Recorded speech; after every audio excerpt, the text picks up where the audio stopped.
Komið í sæl og velkomin heim í stofu. Ég heiti Bryndís Svavarsdóttir. Í dag á verkalýðsdaginn 1. maí er þema dagsins Góði hirðirinn.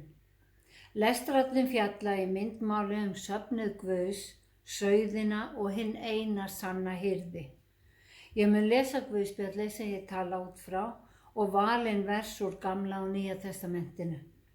En fyrst skulum við signa okkur og segja saman í nafni Guðs Föður, Sonar og Heilags Anda. Amen. Guðspjallið er úr 10. kafla Jóhannesar Guðspjalls og hljóðar þannig. Ég er góði hirðirinn. Góði hirðirinn leggur líf sitt í sölurnar fyrir sauðina. Sá sem er leigður og hvorki er hirðir né á sauðina, hann flýr og yfirgefur sauðina þegar hann sér úlfinn koma og úlfurinn hreppir þá og tvístrar þeim. Enda gætir hann sauðana aðeins fyrir borgun og er ekki annt þá. Ég er góði hirðirinn og ég þekki mína og mínir þekkja mig eins og faðirinn þekkir mig og ég þekki föðurinn. Ég legg líf mitt í sölurnar fyrir sauðina.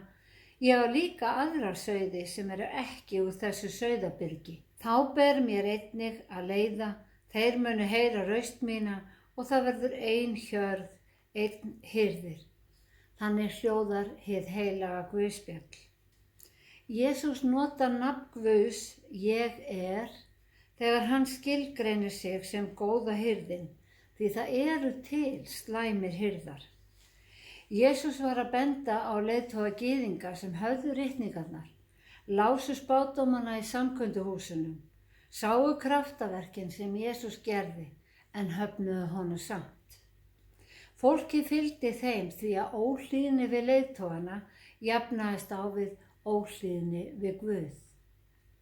En þegar ég segi að það séu til slæmir hirðar, er ég ekki að benda á slæma presta, heldur er hirðir hver sá sem fær fólk til fylgis við sig, til dæmis vegna krefjandi málstaðar eða verks, þar sem fólk telur sig svo mikilvægt og ómissandi að það hefur ekki tíma fyrir Guð.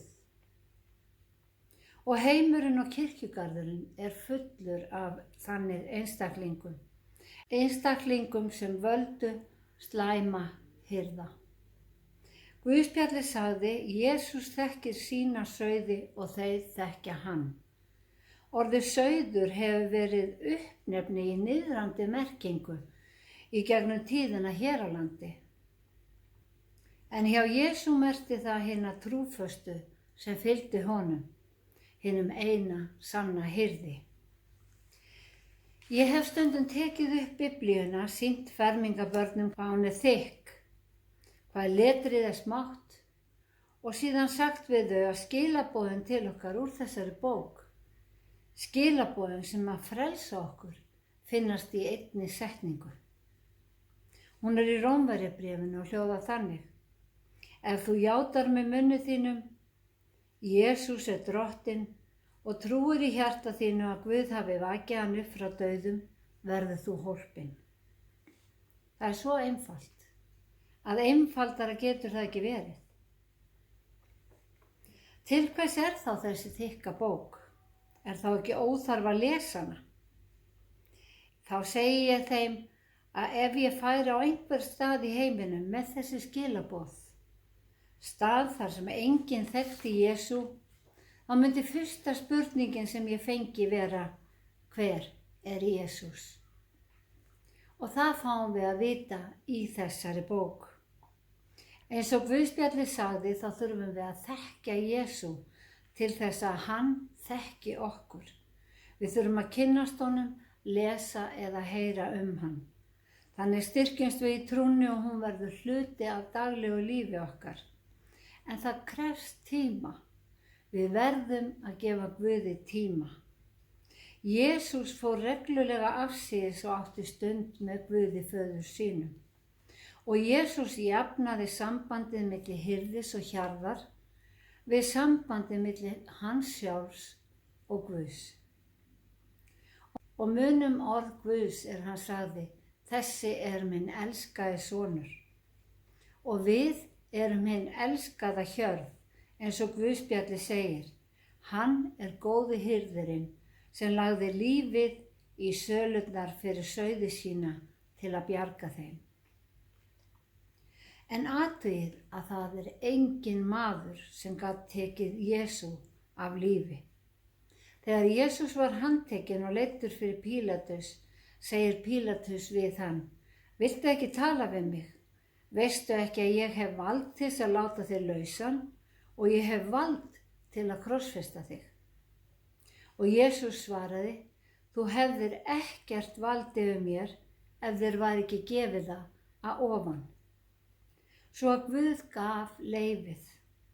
En Jesús, sem líka Guð, hefði ekki dáið nema hann hefði sjálfur lagt lífið niður á krossinu. Hann lét lífið á krossinu.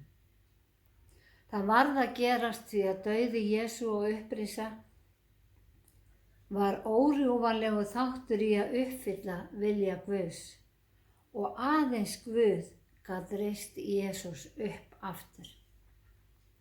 Jesús sagði í Guðspjallinu að hann ætti líka aðra sauði. Þeir væru ekki úr sauðabyrgi gyðinga, heldur væru það þeir sem að heyrðu hann tala úti undir beru lofti og tóku trú á hann. Þá mun hann einnig leiða og hann mun safna öllum saman í ríki sínu. Það verður ein hjörð, einn hirðir. Í lexíunni segir Drottinn Guð: Nú ætla ég sjálfur að leita sauða minna og líta eftir þeim. Eins og hirðir lítur eftir hjörð sinni þegar hún á dreif í kringum hann, mun ég fylgjast með mínu fé. Ég mun bjarga sauðum mínum frá öllum þeim stöðum sem þeir dreifðust til á hinum dimma og drungalega degi. Ég mun leita þess sem villist og sækja hið hrakta, binda hið limlesta og styrkja hið veikburða. Þið eru hjörð mín sem ég held í haga, ég Guð ykkar, segir Drottinn Guð. Hinn dimmi og drungalegi dagur þegar sauðirnir dreifðust var þegar Jesús var krossfestur. Í Markúsi segir Jesús við lærisveinana eftir síðustu kvöldmáltíðina: Þið munu allir hafna mér, því ritað ég mun slá hirðinn og sauðirnir munu tvístrast. Þetta rættist því lærisveinarnir fóru í felur eftir krossfestinguna og höfðu læst sig inni af ótta við gyðinga þegar Jesús birtist þeim fyrst. Margir sjá Guð Gamla testamentisins sem strangan og óvæginn Guð, en textinn úr lexíunni sýnir í myndmáli umhyggjusaman hirði sem að vill á allan hátt hugsa sjálfur vel og vernda sauði sína. Og dæmisagan sem Jesús sagði hirðinn sem átti 100 sauði og týndi einum og fór að leita hans, segir okkur að hvert og eitt okkar skiptir Guð máli. Hann vill ekki að neinn glatist svo að við verðum ein hjörð í ríki hans. Ég dyrnar, sagði Jesús. Sá sem kemur inn mig mun frelsast og hann mun ganga inn og út og finna haga. Þjófurinn kemur ekki nema til að stela, slátra og eyða. Ég komin til að þeir hafi líf í fullri gnægð. Í pistli dagsins sem úr fyrra Pétursbréfi segir að köllun okkar sem kristinna manna sé að vera fyrirmynd annara eins og Jesús sé fyrirmynd okkar. Við eigum að feta í fótspor hans, vera trúföst, sönn í hugsun og orði og verki og láta Guð að dæma réttvíslega í hverjum aðstæðum. Því að eins og textin segir þá tók Jesús á sig syndir okkar til þess að við skildum deyja frá syndunum og lifa í réttlætinu. Fyrir hans benjar erum við læknuð. Við vorum sem villuráfandi sauðir, en nú höfum við snúið okkur til hans sem hirðir og biskup sálna okkar.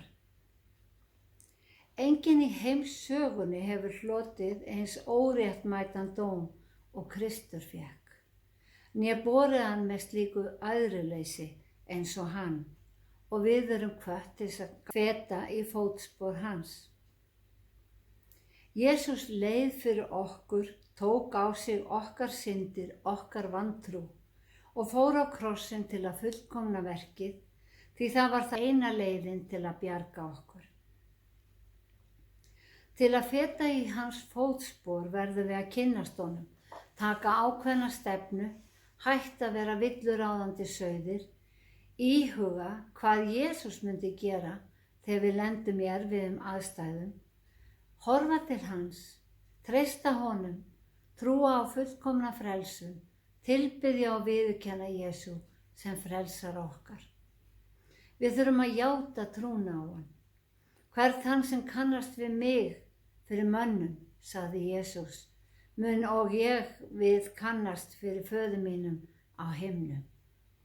Og hann sagði, enginn kemur til föðurins nema fyrir mig. Ef þér hafið þekkt mig, munu þér og þekkja föður minn. Þema þessa dags er góði hirðirinn. Aftur og aftur fáum við að vita hvað það er nauðsynlegt að þekkja og kynnast Jesú.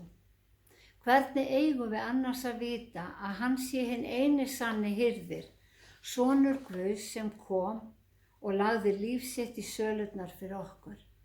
Hann gaf okkur gjöf og við þurfum að vita hvað felst í þessari gjöf. Við þurfum að vita að við verðum að fara inn dyrnar inn í ríki Guðs og Jesús er dyrnar. Myndmálið í Biblíunni er ríkt.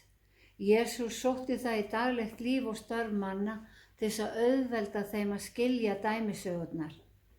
Allir skildu í hvaða hættu villuráfandi sauður var, hver það var nauðsynlegt að hafa góðan hirði, góða haga til beitar og sauðabyrgi til skjóls, og að eina leiðin inn sé í gegnum dyrnar.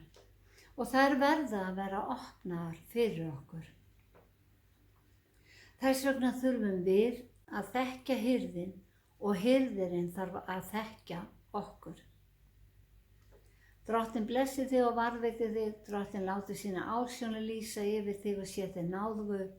Drottinn upplyfti sínu augliti yfir þig og gefi þér sinn frið. Í Jesú nafni, amen.